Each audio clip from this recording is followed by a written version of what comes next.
ஆன்மீக உறவுகள் அனைவருக்கும் என் அன்பான வணக்கங்கள்.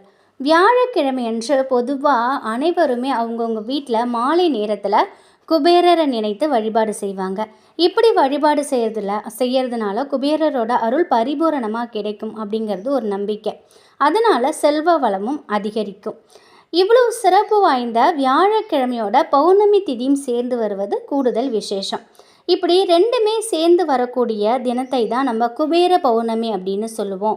இந்த பௌர்ணமி நாளில் மாலை 5 மணியிலிருந்து இரவு 12 மணிக்குள் இந்த முறையில் ஒரே ஒரு தீபத்தை ஏற்றினாலே போதும், நமக்கு பணவசியம் உண்டாகும். இந்த தீபத்தை எப்படி ஏற்றுவதுங்கிறத தான் இந்த பதிவில் நம்ம பார்க்க போகிறோம். குரு பகவான் மற்றும் குபேரருக்கு உகந்த நாளாக இருப்பது வியாழக்கிழமை. அன்றைய தினம் பௌர்ணமி திதி வருது. அந்த தினத்தில் நம்ம குரு பகவானையும் குபேர பகவானையும் அதே சமயம் பௌர்ணமி தினத்திற்குரிய தெய்வங்களான பெண் தெய்வங்களையும் வழிபாடு செய்கிறதுனால நமக்கு அளவில்லா நன்மைகள் கிடைக்கும்.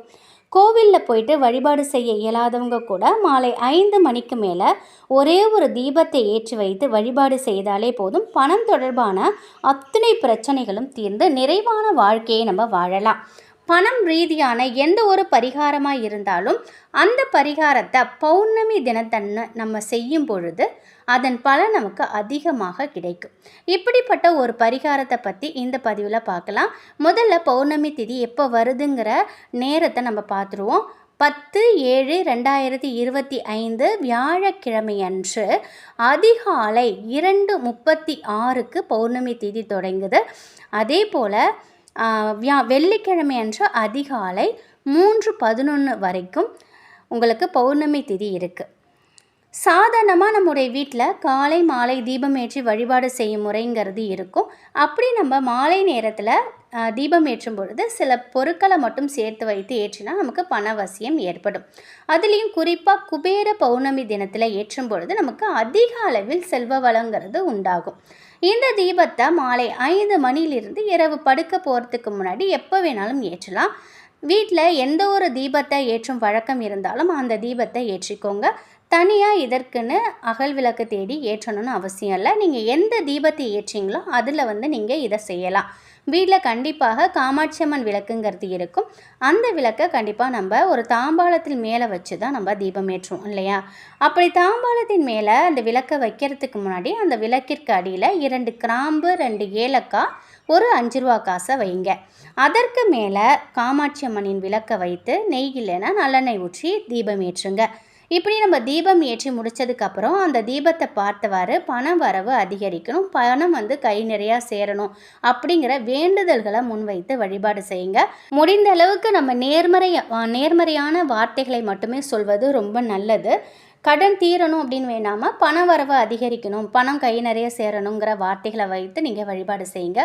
குறைஞ்சபட்சம் ஒரு அரை மணி நேரம் இந்த தீபம் எரியட்டும். அதுக்கப்புறமா தீபத்தை குளிர் வச்சிடலாம். இப்போ அந்த விளக்கிற்கு அடியில் இருக்கக்கூடிய ஏலக்காய், கிராம்பு, 5 ரூபா காசு எல்லாத்தையும் ஒரு சிவப்பு இல்லைன்னா பச்சை இல்லை மஞ்சள், இந்த 3 நிறத்தில் ஏதாவது ஒரு துணியில் அதை எல்லாத்தையும் வைத்து சின்னதாக மூட்டை மாதிரி கட்டிக்கோங்க. எந்த இடத்துல நீங்கள் பணத்தை வைக்கிறீங்களோ, பணத்தை வச்சு செலவு செய்கிறீங்களோ அந்த இடத்துல அந்த மூட்டையை வச்சுருங்க. ஒவ்வொரு பௌர்ணமிக்கும் இதே முறையில் தீபம் ஏற்றி வழிபாடு செஞ்சுட்டு நீங்கள் அந்த முடிச்சில் இருக்கக்கூடிய பழைய ஏலக்காய், கிராம்பை தூக்கி போட்டுருங்க.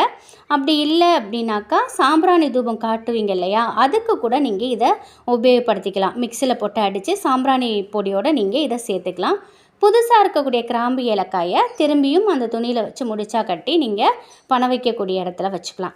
இப்படி நம்ம தொடர்ச்சியாக செய்கிறதுனால கிராம்பு ஏலக்காயோட சக்தியால் நமக்கு நிச்சயமாக பண வரவு அதிகரிக்கும், செல்வ செழிப்பு உயரும்.